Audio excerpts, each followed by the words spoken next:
Welcome again to Joe Stunner Boxing. One of the best boxing channels on YouTube, I think, in my opinion, is Boxing Beats and Rhymes.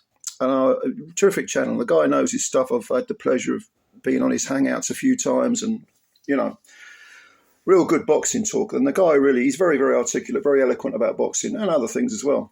And I was watching one of his videos yesterday and he touched on the whole subject of racism because of the Ryan Garcia thing, you know, that tirade that Garcia went on.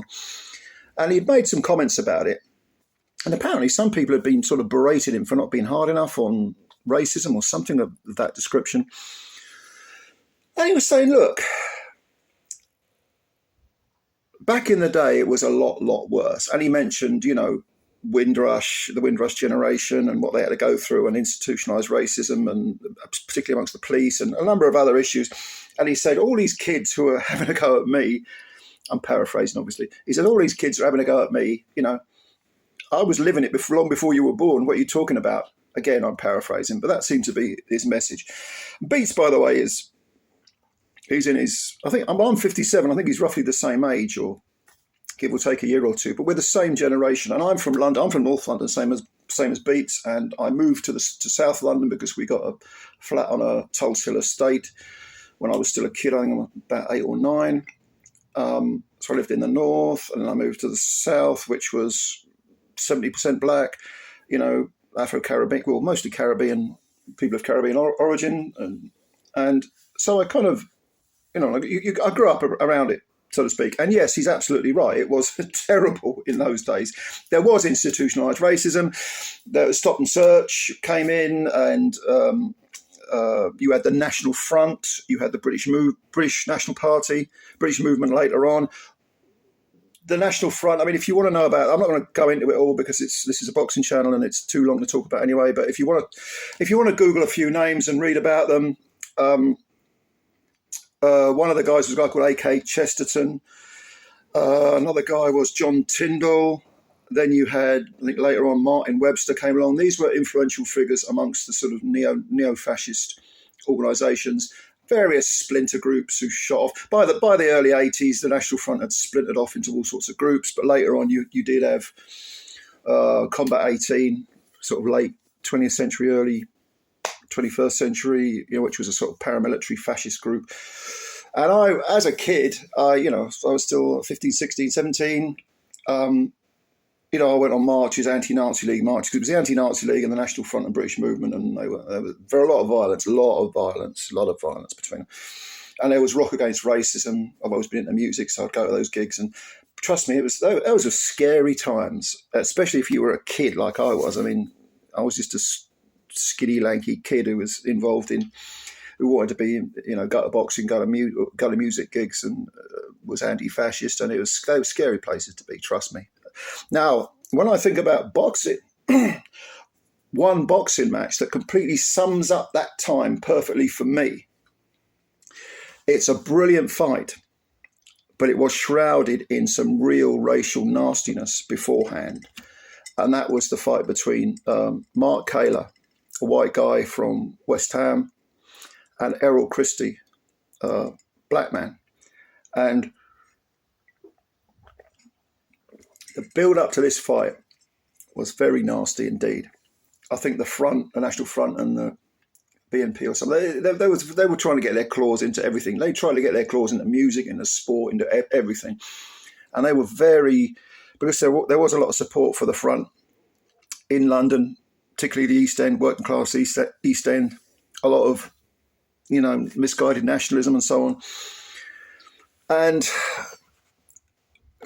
Mark Kaylor, and I'm not saying by any stretch of the imagination he was a racist, don't get me wrong, they kind of latched onto him.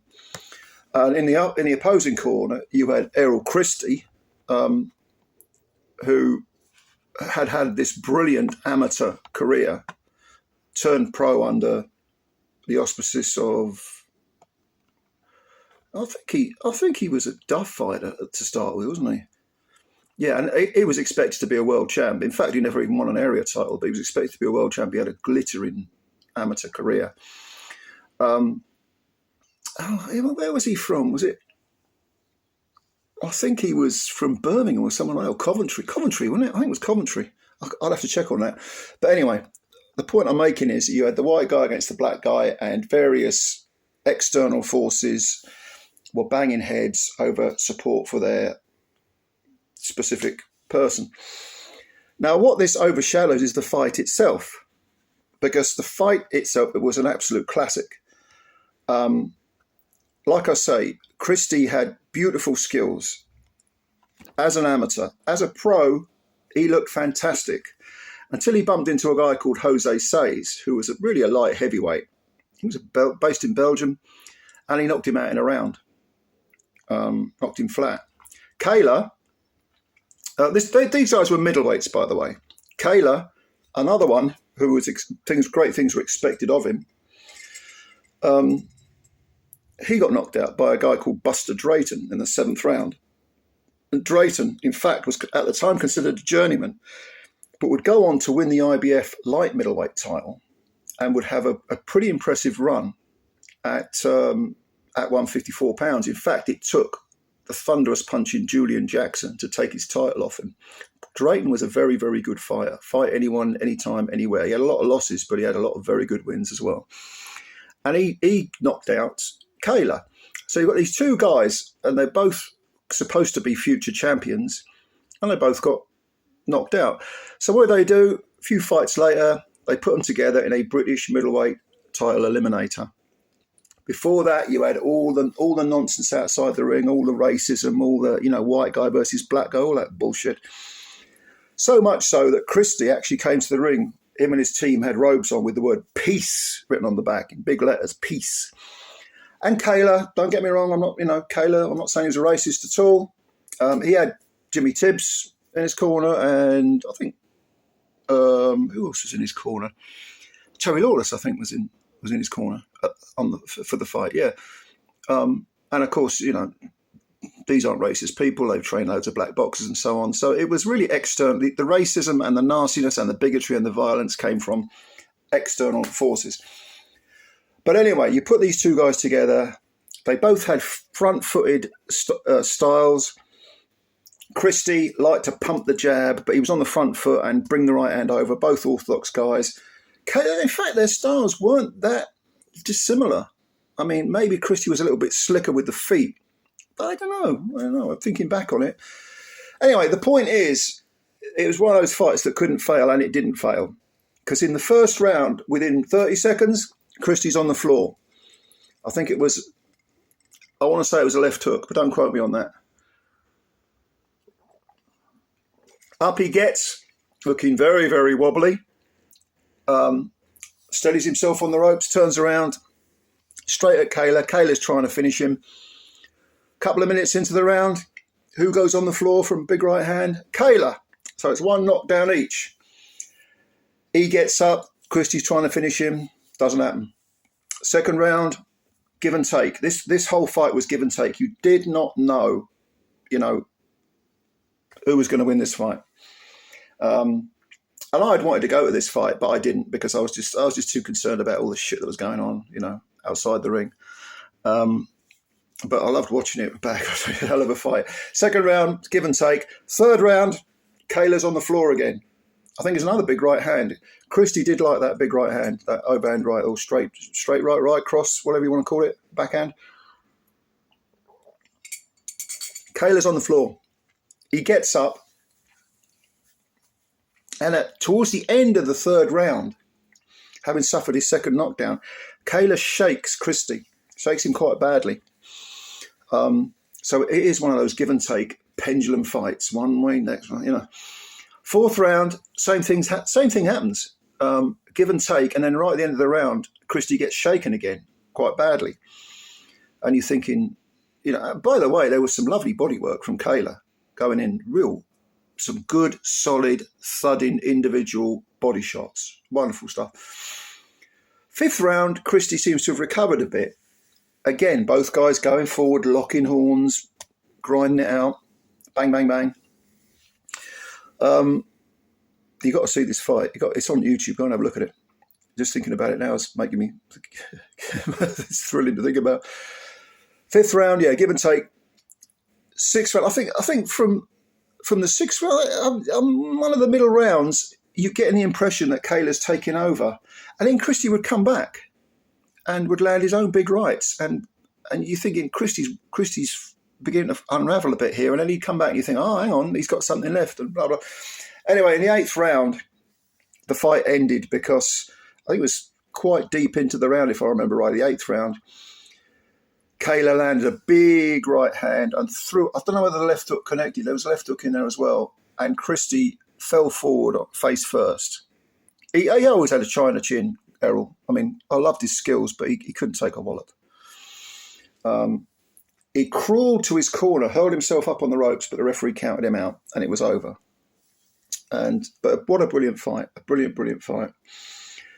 And it's often remembered because of the out of the ring activities, all the nastiness. But you've got to see this fight just on its own merits. It was a terrific, rough and tumble British title eliminator. And like I say, the multi-decorated Errol Christie as an amateur did not win an area title. Kaylor won the British and the Commonwealth titles. I think he had 7 defeats on his record, something like that. But 5 of those defeats were for the EBU title. He never won the EBU title. He kept getting opportunities to win it and could never quite go over the line. 5 EBU title shots. Harold Graham stopped him. He lost to Tony Sibson on points. Like I say, Drayton chinned him. Oh, yeah. I'll have to go and look at his record to remember these things offhand, but can't. The old memory's not what it was. But yeah, I mean, we're talking about, Kaylor was a very good fighter. So, but when I think about the times, the racial times, the social atmosphere, environment that existed, if there's one boxing match that kind of sums up that era, and this was in 1985, by the way, it was actually Bonfire Night, 1985. So the racial shit had been going on since the 60s, really. But in my lifetime, well, I mean, in 1985, Bonfire Night, I'd have been 18 years old. But other people, older people, may remember previous fights that had a racial connotation to them. I mean, one of the first ones that I saw that had a really bad display of racism was Alaminta losing to Marvin Hagler, and they bottled Hagler in the ring, and everyone had to jump on top of Hagler to protect him and take him out of the ring under guard. There was bottles and glasses flying everywhere. It's disgusting way to treat Marvin Hagler. Fucking hell. And as an interesting little aside, for the Ray Leonard fight, initially, was it Harry Gibbs was going to be was going to be one of the judges? I can't remember. It was definitely a British judge, and Hagler said, "You can get rid of him. I don't trust these British judges or referees." Not after what happened to me when I won the title off Minter. And he was replaced with another judge, a non-British judge, who voted for Leonard. And Harry Gibbs, or whoever it was supposed to be, or Roy Francis, or one of the old judges, stroke referees. He said, "Well, I thought Hagler won it." So if Hagler had left that British judge in there, he'd have won a split decision over Ray Leonard. But he didn't. He replaced him and lost a split decision. Little known fact for you there. But anyway, that was a terrible display of racism. I mean, you don't need it, do you? And of course, this was the era of, extreme racism in football, monkey chants on terraces, black players having bananas thrown at them, all this crap, this fucking infantile crap that had been going on since, well, like I say, since the 60s, and was still rife in the mid-80s. I remember it myself. I don't remember the 60s. I wasn't born till 67, but I remember the 80s vividly. And it was still around.